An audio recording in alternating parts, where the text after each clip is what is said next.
Assalamualaikum warahmatullahi wabarakatuh. Alhamdulillahirabbil alamin. Allahumma sholli ala sayyidina Muhammad wa ala ali sayyidina Maulana Muhammad. Hadirin sekalian yang dimuliakan oleh Allah Subhanahu wa taala. Kita ini umat Islam, umat yang terbaik, umat pilihan Allah. Umat yang beragama Islam yang dijamin oleh Allah Subhanahu wa ta'ala dimasukkan ke surganya Allah dan kekal selamanya. Ada berapa apologet agama sebelah itu mengatakan bahwa umat Islam itu semuanya mendatangi ke neraka. Tapi arti ini mendatangi itu belum tentu masuk. Sama dengan saya mau mendatangi rumah Anda. Mendatangi tapi belum masuk. Itulah maksud ayat tersebut. Dan perbuatan apapun, dosa apapun, melanggar perintahnya Allah, jika kita itu beristighfar minta ampun kepada Allah, karena Allah itu Maha Rahman Rahim, Maha Pengampun atas segala dosa-dosa manusia. Kalau kita beristighfar, Allah akan memberi ampunan.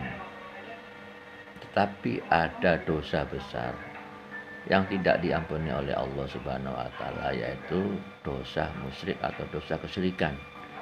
Menyekutukan Allah dengan makhluknya, atau mempunyai keyakinan lain seperti menyembah manusia, menyembah batu, patung, matahari, api, bulan, benda keramat, dewa, semuanya itu yang bukan Allah itu disembah. Itu adalah dosa yang besar.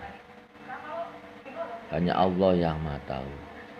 Nah, jika kita itu sudah Allah berikan roh, mata, telinga, kaki, hidung, mulut, lidah, semuanya itu pemberian dari Allah. Juga diberikan rezeki, tumbuh-tumbuhan, kebun, perniagaan, emas, segala macam itu Allah berikan kepada kita. Pantaskah kita itu menyembah selain Allah? Seperti menyembah kepada manusia, menyembah kepada nabi. Padahal nabi itu ciptaan Allah. Ajarannya semua nabi, dari Nabi Adam alaihissalam, Nuh, Lut, Daud, Musa, Nabi Isa, Nabi Sulaiman, Nabi Ibrahim, Soleh, sampai Nabi Muhammad, itu semuanya itu ajarannya satu, ketauhidan. Artinya ketahuan itu keesaan Allah. Allah tidak beranak dan tidak pula diperanakan, dan tak seorang pun yang setara dengannya. Nah, kalau sudah dikatakan Allah Esa, ya harus satu, bukan dua, bukan tiga. Namanya Esa itu kan satu, bukan kesatuan. Tidak bisa yang nama satu itu dibagi menjadi tiga. Ya kalau kita dipaksakan, nah itu kan namanya asumsi.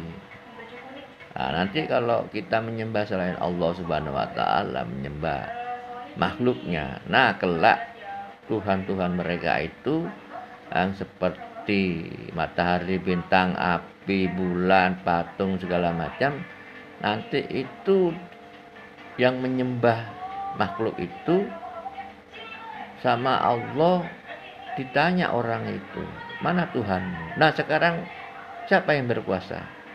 Padahal mereka tahu bahwa yang berkuasa ini pada hari kiamat adalah Allah. Dan dia suruh minta pertolongan pada ilah atau kepada Tuhan-Tuhan mereka yang merupakan benda itu. Nah kamu ke sana nanti minta pertolongan. Apa bisa?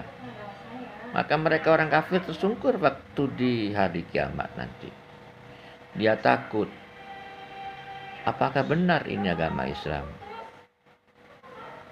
Sampai kita itu dikumpulkan di padang mahsyar, semua manusia itu dihisab, dan semua manusia itu melewati sirat, jembatan Shiratal Mustaqim itu yang sangat tipis atau seperti rambut dibelah 7.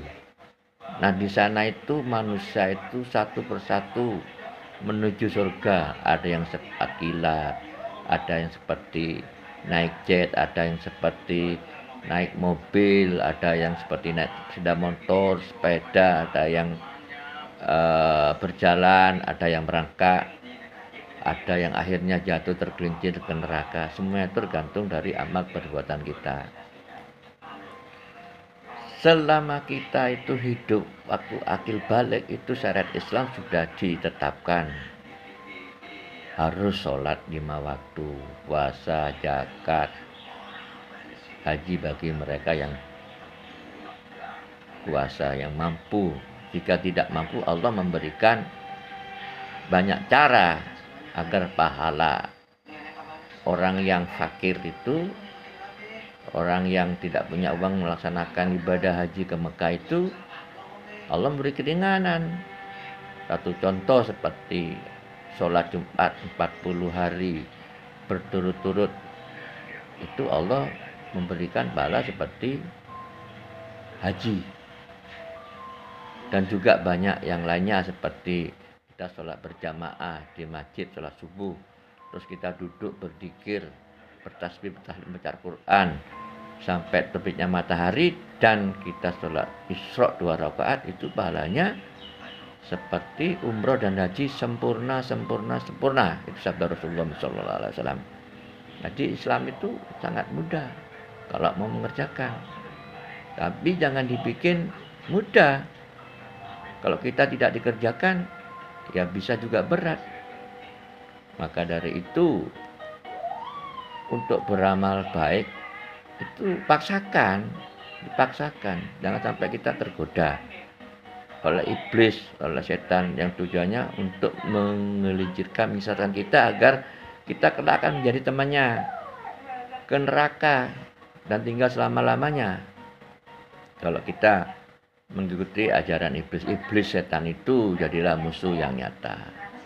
Maka dari itu, gunakanlah umur kita, waktu kita, tenaga kita, jasad kita itu untuk beribadah kepada Allah Subhanahu wa taala. Niatkan kita bekerja untuk ibadahkan pada Allah Subhanahu wa taala, lillahi taala, maka kita itu dinilai ibadah. Seperti kita bekerja, niat untuk beribadah, tidur untuk beribadah, semua aktivitas itu untuk beda, maka Allah ditulis pahala. Maka dari itu, saudara-saudara sekalian, jangan sampai ditukar akidah Islam kita itu dengan gunung emas, dengan benda-benda, harta benda yang tidak lama. Karena hidup kita di dunia ini sementara, tidak lama. Menurut perhitungan akhirat itu 1,5 jam hidup di dunia itu. Karena hidup di dunia 1 hari, di akhirat itu 1000 tahun. Nah, itu kita pikirkan. Kita itu berasal dari surga, dan kelak kita itu akan masuk ke surganya Allah. Ada yang tidak mau masuk ke surganya Allah, siapakah itu? Anda bisa menjawab, yaitu orang-orang yang tidak beriman, orang yang durhaka, orang yang sombong, orang yang ingkar, orang yang tidak percaya pada adanya hari kiamat. Itu kelak akan masuk ke nerakanya Allah dan kekal di selamanya. Nah, mumpung ada waktu, mari kita benar-benar introspeksi, gunakan akal. Apa tujuan hidup? Setelah kita mati, mau kemana kita? Apa kita menjadi tanah saja? Tidak.